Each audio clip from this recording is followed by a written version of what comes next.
இது மகிமை நேரம். பிதாவாகிய தேவனாலும் கர்த்தராகிய இயேசு கிறிஸ்துவினாலும் உங்கள் எல்லாருக்கும் கிருபையும் இரக்கமும் சமாதானமும் உண்டாவதாக. இந்த நாளின் செய்திக்கு ஆதாரமாக நான் எடுத்துக்கொண்ட வேத வசனம் நீதிமொழிகள் 1ஆம் அதிகாரம் 10, 14, 15 வசனங்கள். நீதிமொழிகள் 1:10. என் மகனே, பாவிகள் உனக்கு நயங்காட்டினாலும் நீ சம்மதியாதே.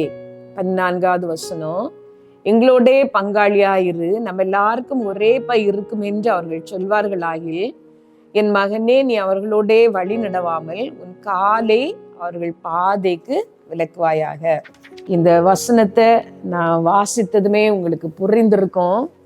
நமக்கு எதிரியாக இருக்கிற, நம்மோடு கூட இருந்து நமக்கு எதிரியாக இருக்கிற இன்னொரு காரியம் தகாத உறவுகள், தகாத நண்பர்கள். இந்த உலகத்திலே நமக்கு நண்பர்கள் அவசியம், உறவுகள் அவசியம்.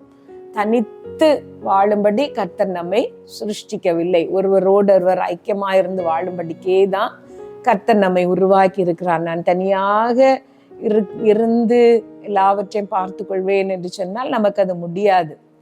எப்போதோ நாம் விழும்பொழுது நம்மை தூக்கிவிட நமக்கு யாரோ ஒருவர் அவசியம். அது சரீர பிரகாரமாக அல்ல, ஆவிக்குரிய சரீர பிரகாரமாக மாத்திரமல்ல, ஆவிக்குரிய பிரகாரமாகவும் நாம் சோர்ந்து போகும் பொழுது நம்மை தூக்கி விடுவதற்கு நமக்கு ஆவிக்குரிய நண்பர்கள் வேண்டும். நமக்கு நண்பர்கள் அவசியம். ஆனால் அதே சமயத்திலே அது தவறான நண்பர்களாக இருக்கும் பொழுது அவர்களே நமக்கு விரோதிகளாக இருப்பார்கள். ஒருவேளை அவர்களோடு பழகுகிற நாட்களிலே இன்பமாக இருக்கும், அன்பு காட்டுவது போல அவர்கள் பாசாங்கு பண்ணலாம். உண்மையாகவே ஒருவேளை நாம் பழகுகிற நாட்களிலும் அன்பாக நம்மிடத்துல இருக்கலாம். ஆனால் அவர்கள் சரியில்லாதவர்கள், தவறான நபர்கள் என்று தெரிந்தும் நாம் அவர்களோடு உறவு வைத்து கொண்டிருப்போமானால் அது நமக்கு என்றைக்கோ ஒரு நாள் ஆபத்தாக அது முடியும். இந்த நீதிமொழிகளிலே நாம் அதைத்தான் நாம் பார்க்கிறோம். தவறான நண்பர்கள் நம்முடைய வாழ்க்கைக்கு எதிரிகளாக மாறி விடுவார்கள், மாறக்கூடும். ஆகவே நம்முடைய நண்பர்களை பற்றி, யாரோடு நாம் அதிக நேரம் செலவழிக்கிறோம் என்பதை பற்றி நாம் ஜாக்கிரதை உள்ளவர்களாக, கவனம் உள்ளவர்களாக இருக்க வேண்டும். தவறான நண்பர்களை வைத்து கொண்டு நாம் சரியான பாதையிலே நடக்க முடியும் என்றால் அது நமக்கு முடியாது. ஏதோ ஒரு இடத்திலே அவர்கள் நம்மை தப்பாக வழி நடத்துவார்கள். அந்த தப்பான வழியிலே நாம் போகும் பொழுது நாம் சம்பாதித்த எல்லாவற்றையும் இழந்து விடுவோம். நம்முடைய ஆவிக்குரிய வாழ்க்கையை நாம் இழந்து விடலாம். உலக பிரகாரமான நன்மைகளை நாம் இழந்து விடலாம். அவர்கள் நிமித்தம் துன்பங்களையும் கஷ்டங்களையும் நாம் அனுபவிக்கலாம். எனக்கு தெரிந்த சிலர் தவறான நண்பர்களோடு பழகி அவர்களுக்காக ஷூரிட்டி கொடுத்தது நிமித்தம் வாழ்க்கை முழுசும் கடன்களை செலுத்தி தீர்க்கிறவர்களாக, நண்பர்கள் எங்கேயோ போய்விட்டார்கள், இப்பொழுது அவர்களுடைய கடன்கள் எல்லாம் இவர்களுடைய தலையின் மேல், வாழ்க்கையின் சம்பாத்தியம் எல்லாம் அந்த கடனை அடைப்பதிலேயே போகிறது. இப்படி கூட அது மாறலாம். ஆகவே உங்கள் நண்பர்களை பற்றி ரொம்ப ஜாக்கிரதையாக இருங்கள். கர்த்தரிடத்திலே கேளுங்கள். உண்மையான நண்பர்கள் உங்களுக்கு வேண்டும் என்று சொல்லி கர்த்தரே உங்களுக்கு ஏற்படுத்தி தருவார். என்னுடைய வாழ்க்கையின் கடினமான சில நேரங்களிலே எனக்கு ஜெபிக்க யாராவது இருந்தால் நன்றாக இருக்கும் என்று நான் நினைத்து ஆண்டவரிடத்திலே ஜெபித்த பொழுது கர்த்தர் சில நண்பர்களை எனக்கு தந்தார். ஆவிக்குரிய நண்பர்கள். நான் அவர்களோடு எதை பகிர்ந்து கொண்டாலும் அது எனக்கு பாதகமாக மாறினதே இல்லை. அப்படி உண்மையான நண்பர்களை ஆண்டவர் தந்தார் எனக்கு. இன்றைக்கும் அவர்களோடு கூட உள்ள உறவு நிலைப்பதாக இருக்கிறது. உங்களுக்கும் நல்ல நண்பர்கள் அவசியம். அதை கர்த்தரிடத்திலே கேளுங்கள், அது உங்களுக்கு அவர் தருவார். நீங்களாக போய் நாங்கள் திருத்த போகிறோம், அவர்களோடு சேர்ந்து அவர்களை மாற்றப் போகிறோம் என்று கர்த்தருக்கு சித்தமில்லாமல் அவர்களோடு பழக போய் நெடுந்தூரம் உங்கள் வாழ்க்கையிலே போய்விட்டு திரும்பி வரவும் முடியாமல், அந்த உறவை முறித்து கொள்ளவும் முடியாமல் நீங்கள் தவிக்க வேண்டியது வராதபடிக்கு சரியான நண்பர்களை நீங்கள் தெரிந்தெடுங்கள். வாழ்க்கையிலே நமக்கு அதிக உதவியாக இருக்கிறது நம்முடைய நண்பர்கள். அது தவறான நண்பர்களாக இருக்கக்கூடாது.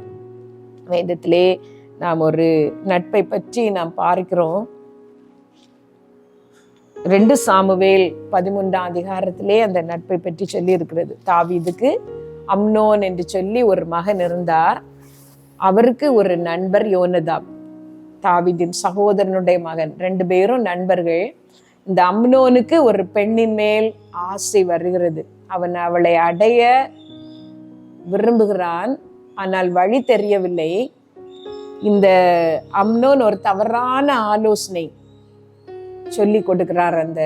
இந்த யோனதாப் அம்னோனுக்கு தவறான ஒரு ஆலோசனையை சொல்லி கொடுக்கிறார். நீ வியாதிப்பட்டவன் போல நீ படுத்துக்கொள், ராஜா உன்னை பார்க்க வருவார். அப்பொழுது தாமார் வந்து எனக்கு பணியாரங்களை அவளுடைய கையினாலே செய்து அவள் கையினால் நான் சாப்பிடும்படி என் கண்களுக்கு முன்பாக சமைக்க வேண்டும் என்று சொல், ராஜா உனக்கு உதவி செய்வார் என்று ஒரு தப்பான ஆலோசனையை அந்த யோனதாப் சொல்லி கொடுக்கிறான். அப்படியே அம்னோன் வியாதி உள்ளவன் போல் படுத்திருக்கிறான். ராஜா வருகிறார். ராஜா வந்து கேட்ட பொழுது எனக்கு தாமார் சமைத்து தர வேண்டும் என்று சொல்லி இந்த அம்னோன் கேட்கிறான். ராஜாவும் அதற்கு ஒப்புக்கொள்ளுகிறார். இந்த தாமார் வந்து சமைக்க போகும் பொழுது, சமைத்து கொடுத்த பொழுது இந்த அம்னோன் அவளிடம் தவறாக நடந்து கொள்கிறான். அப்பொழுது தாமார் சொன்ன ஒரு காரியம், என் சகோதரனே, இது இஸ்ரவேலிலே மதிக்கேடு, நீ ராஜாவிடத்தில் என்னை கேள், ராஜா என்னை உனக்கு தராமல் மறுப்பதில்லை என்று சொல்லி, இதே ஆலோசனையை ராஜாவினிடத்திலே நீ கேள், ராஜா உனக்கு தாமாரை தரலாம், மனைவியாக தரலாம் என்று சொல்லுகிற இதே ஆலோசனை, தாமார் சொன்ன அதே ஆலோசனை இந்த யோனதாப் சொல்லி இருந்தார். ஆனால் காரியங்கள் வித்தியாசமாக மாறி இருக்கும். ஆனால் அந்த அம்னோன் அந்த தாமாரை துன்பப்படுத்தினது நிமித்தம், தவறாக அடைந்தது நிமித்தம் ஒரு பெரிய சாபம் அந்த குடும்பத்திலே வந்தது. தாமார் அழுது கொண்டே தன்னுடைய வீட்டிற்கு போகிறாள். தாமாரின் சகோதரனாகிய அப்சலோமுக்கு அம்னோன் மேல் கோபம் வருகிறது. அம்னோனை தந்திரமாக அடித்து கொள்ளுகிறார். அப்சலோமின் மேல் கோபம் வருகிறது ராஜாவுக்கு. இதெல்லாம் நடப்பதற்கு காரணம் இந்த ஒரு தவறான ஆலோசனை. உங்கள் வாழ்க்கையிலேயும் நீங்கள் நண்பர்களை பற்றி நீங்கள் ஜாக்கிரதையாக இருக்க வேண்டும்.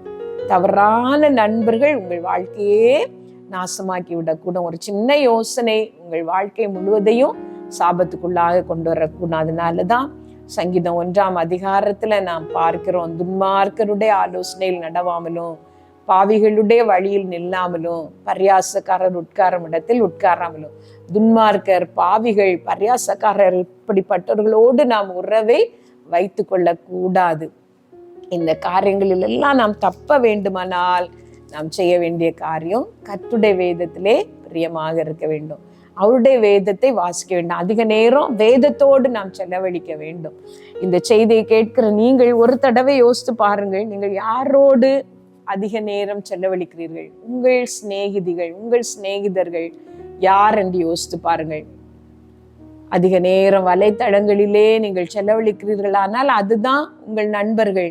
ஆனால் அது உங்களை தவறாக நடத்தக்கூடும், உங்கள் வாழ்க்கையே நாசமாக்கி போடக்கூடும்.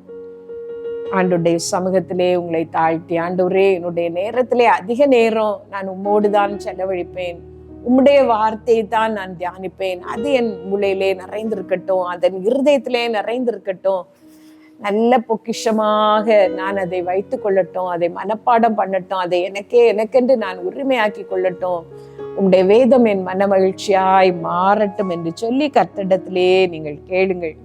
கர்த்தர் உங்களுக்கு உதவி செய்வார். எங்கள் நல்ல தகப்பனே, இந்த நாளிலே தவறான நட்புகளின் நிமித்தம் துன்பப்படுகிறவர்களுக்காக, கஷ்டப்படுகிறவர்களுக்காக நான் இப்பொழுது ஜெபிக்கிறேன். ஆண்டவரே, இவர்களோடு நான் பழகினது தப்பு என்று சொல்லி மனஸ்தாபப்படுகிற ஒவ்வொருத்தருக்கும் அந்த உறவை சுலபமாக விட்டுவிட ஆண்டவரே உண்மையே துணையாக கொள்ள நீர் உதவி செய்யும்.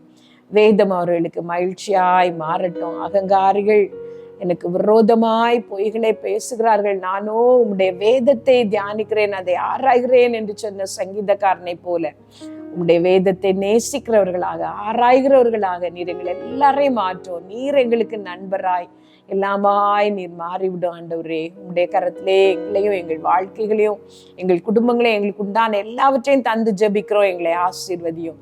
இயேசுவின் நாமத்துல கேட்கிறோம் பிதாவே, ஆமீன்.